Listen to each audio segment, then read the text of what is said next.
दिल्ली में शहर की सबसे व्यस्त सड़कों पर जाम को कम करने के लिए बड़ी योजना बनाई गई है। राजधानी में 3 प्रमुख मार्गों पर फ्लाईओवर बनाकर उन्हें सिग्नल फ्री किया जाएगा।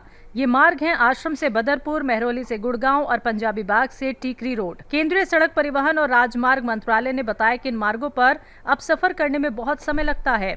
पहले इन रास्तों पर एक यात्रा में लगभग 1 घंटा लग जाता था। फ्लाईओवर बनने के बाद ये समय घटकर लगभग 15 मिनट से 30 मिनट हो जाएगा। सड़क परिवहन और राजमार्ग राज्य मंत्री हर्ष मल्होत्रा ने जानकारी दी कि इन मार्गों को हाल ही में राष्ट्रीय राजमार्ग के अधीन किया गया है। इसके साथ ही राजधानी और आसपास के इलाकों में ट्रैफिक की समस्या को कम करने के लिए कई अन्य परियोजनाएं भी चल रही हैं।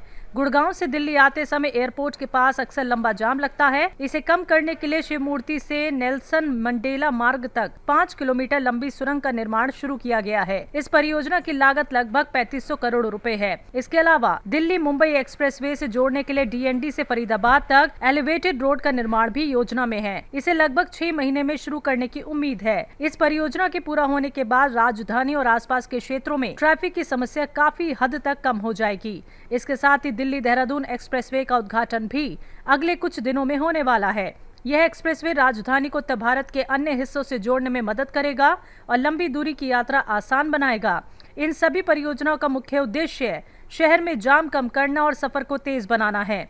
फ्लाईओवर और एलिवेटेड रोड बनने के बाद दैनिक यात्री और वाहन चालकों को काफी सुविधा होगी। इन सुधारों से न केवल यात्रियों का समय बचेगा बल्कि सड़क दुर्घटनाओं की संभावना भी कम हो सकती है। साथ ही व्यापारिक और आर्थिक गतिविधियों में भी तेजी आएगी क्योंकि सामान और लोगों की आवाजाही आसान होगी। इस तरह दिल्ली में बन रहे फ्लाईओवर, सुरंग और एक्सप्रेसवे की परियोजनाएं शहर में ट्रैफिक को व्यवस्थित करने और यात्रा समय को कम करने में मदद करेगी।